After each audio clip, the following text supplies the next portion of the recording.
फरीद हक फरीद, या फरीद हक फरीद, या फरीद हक फरीद, या फरीद हक फरीद। बुजदिलो कायरो जग जाओ, अब सब हिंदू अपने हाथ में हथियार उठा लो और कह दो हम सब हिंदू एक हैं। अंदर बैठकर गुफे में जो मारने और मरने की बात करते हो, मैं इस मिंबर से कहता हूँ, एक लोमड़ी और एक लोमड़ा वो भौंकते रहते हैं, देखते होंगे आप, और फिर हजारों सिक्योरिटी गार्ड के बीच में घूमना। अरे मर्द हो तो मुकाबला करो, मैं तन्हा घूम रहा हूँ पूरे हिंदुस्तान में, अल्हम्दुलिल्लाह तन्हा आया हूं। हमारे पीछे कोई सियासी ताकत नहीं है, हमारे पीछे कोई ऐसा सपोर्ट भी नहीं है। बाज लोग तलाश करने के लिए मेरे घर तक आए थे कि इनको कौन बैकिंग कर रहा है, कौन सी सियासी पार्टी इनके पीछे है। हमने कहा था तुम्हारी नाक रकड़ जाएगी और तुम पता नहीं कर पाओगे कि कौन बैकिंग कर रहा है, इसलिए कि ढूंढा ही करें सदर कयामत के सिपाही, वो किसको मिले जो तेरे दामन में छुपा। हम मोमिनीन की बैकिंग और अगर सपोर्ट कहीं से होता है तो गुंबद खजरा से होता। नबी पाक सल्लल्लाहु तआला अलैहि वसल्लम की मोहब्बत लेकर हम पूरी दुनिया में तन्हा चलते हैं, अल्हम्दुलिल्लाह खौफ नहीं होता, इसलिए कि जालिमों डराओ उसे जिसे जीने का शौक हो। मौत से डराना, जेल से डराना, फांसी से डराना, उसे डराओ जिसे जीने का शौक है। हम तो रोज रात ये सोच करके सोते हैं कि कब मलकुल मौत आए, रूह कब्ज करे और हमारे नबी से हमारी मुलाकात कराए। सुभान अल्लाह, सुभान अल्लाह। है शबे गोर भी उसी गुल से मुलाकात की रात। अजीजान गिरामी वकार, मैं बात ये कह रहा था, आप अपना जोश थोड़ी देर के लिए खामोश रखें, थोड़ी देर के लिए। मैं बात ये कह रहा था कि इनकी इतनी ताकतों के मातहत होने के बाद लोमड़ी और लोमड़ा चंद कमरों के अंदर बैठ करके वीडियो बनाकर वायरल करके मुसलमानों के दिलों को छलनी करने की कोशिश है।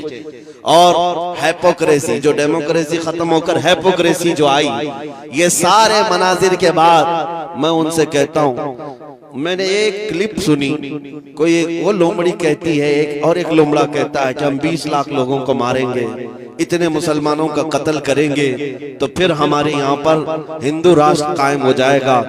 जालिमों तुम्हारे अंदर इतनी हिम्मत ही नहीं है, मारने मरने की बात पाखंडियों से हो ही नहीं सकती, कभी हो ही नहीं सकती।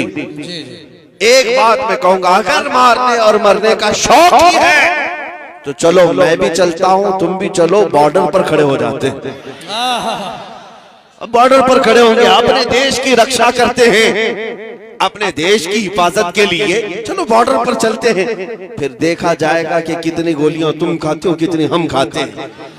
और मैं अकेले की बात नहीं कर रहा हूँ, इंशाअल्लाह अजीज, जिस दिन मेरे मुल्क के अजीज की हिफाजत की बात आए, ये उलमा भी हाजिर होंगे, ये मजमा भी हाजिर इंशाअल्लाह, इसलिए कि इस मुल्क को हमने खून जिगर से सींचा।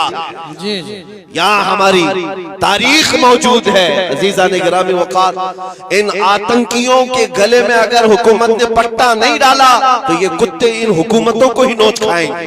वो दिन भी आएगा जब यही कुत्ते इनके लिए भारी पड़ जाएंगे, यही भारी पड़ जाएंगे।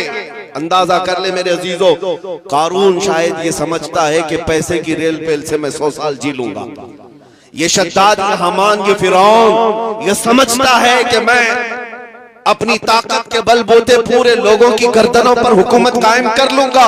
वो तो बड़ी ताकतें थी, तुम्हारी हैसियत मच्छर के बराबर भी नहीं।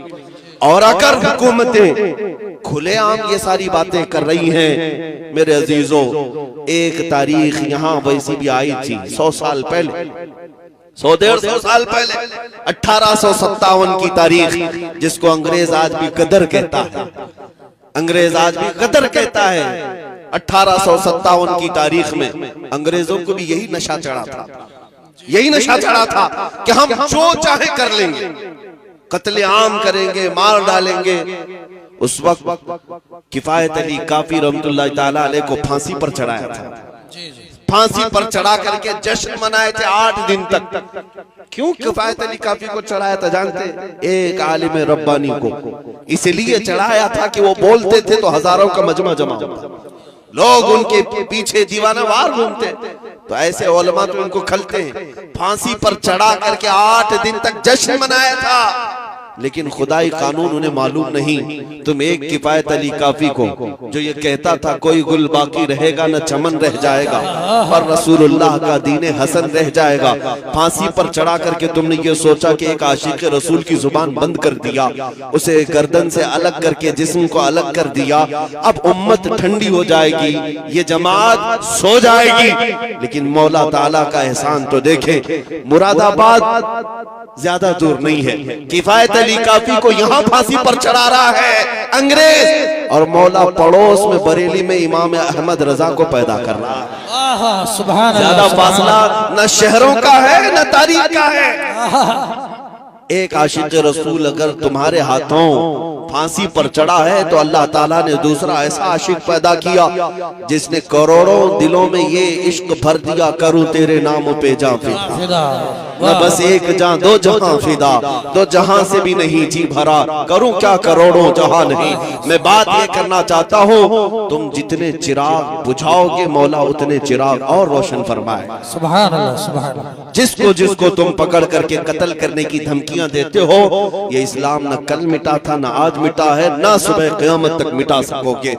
अल्लाह ने कुरान पाक में फरमाया है, युरीदूना लियुत्फिउ नूरल्लाहि बिअफ़वाहिहिम वल्लाहु युरीदु अन युतिम्मा नूरहु वलौ करिहल काफिरून। मुशरिकीन ये चाहते हैं कि अपने मुंह के फूंकों से अल्लाह के चिराग को बुझा दें, और ये हो नहीं सकेगा। अल्लाह अपने चिराग को रोशन करके रहेगा, काफिर अगरचे इसको नापसंद करें, काफिर अगरचे इसको नापसंद करें। मेरे अजीजों, बात सिर्फ इतनी मुझे करनी है, तुम्हारा अपना रोल क्या होना चाहिए?